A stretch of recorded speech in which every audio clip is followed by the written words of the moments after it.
let's move on now and examine the risk management implications of creating products and services for Generation Y. Senthil, of course, we can wax lyrical all day about these new types of consumers, but there is, a huge implication for how banks manage the risk. And I think that's really been underlined by the crisis and the recession, which has been quite hard on the middle classes in the UK and in Western Europe in a way that perhaps the risk models hadn't quite anticipated. So I'm interested to get your views on whether or not banks right now have enough data and information to manage the risk around dealing with this new generation, and what, in your view, are the implications? We talked a little bit about credit decisioning just earlier, but could you give me your general views on what you think banks have to consider in terms of risk managing and pricing products for this new generation? I think it should evolve, because the preferences or consumption is going to be very different, or the consumption would be driven by the preferences. So you probably cannot group them by saying they belong to this, they are in this postcode, so this is the type of pricing you want to apply, which is the way we do conventionally. But I think it is how you can quickly bundle them and say this is the value that we deliver. Or you look at it the other way around, okay, this consumer for me at this point of time for the next 5 years is valuable, and this is the amount of dollars that I can expect out of this relationship, and then you price it accordingly. So the whole mechanism of absorbing that within the organization and using that information also needs to change. But the fundamentals of how you measure risk, or how you get to your credit decisioning process, or how you comply with regulations, those are not going to change. So you still need to report, you need to check for whether the transaction is properly done within the jurisdiction, does it follow the rules. So all of that remains the same. But the expectation on the other hand is people do expect global mobility in their account. One of the things that this generation expects is, oh, I have an account with this bank which is present in 100 countries, so I should be able to use it wherever I want to use it. Or when I move, this should move.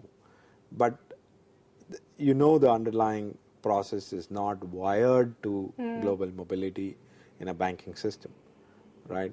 You can even track how your physical goods move in the logistics business on a web page from point to point, but you can't really track how cash is moving, right? So the big difference in the way the financial services is wired for global mobility.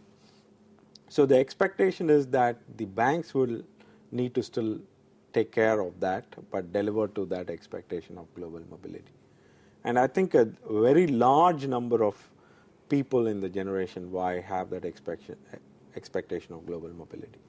They're fairly in the mass affluent category, a large portion of them, and they have these expectations that when I move, this account should move with me, or the attributes of what I do, or my history and my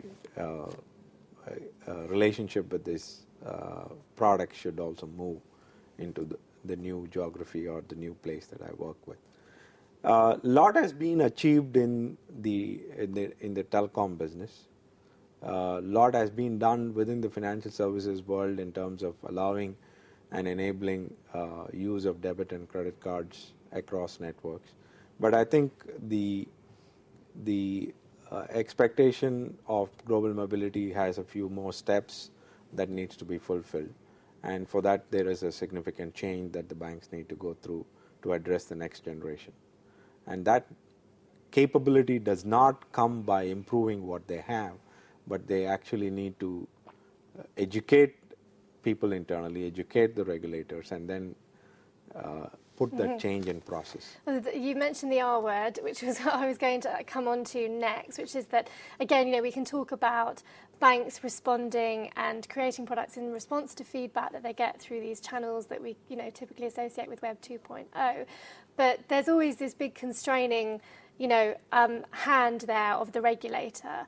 Do you think that that will be a problem for banks in terms of how fast they can adapt to the Generation Y? And do we sort of have to accept ultimately that because of the nature of financial services, banks will never quite be able to perhaps fulfill the expectations of Generation Y due to regulatory constraints and compliance issues? I don't think it will be any different from where the banks are today. It might be about the same or maybe even much better because people do understand where the business is coming from. So even for regulators to accept that there are some changes to be made. I think it's being a participant in the industry and being kind of on the sidelines, interacting with some of the key members of the banking community who are customers and looking at how the regulators view at it. I think it is possible to, through education, tell them where this global mobility is going and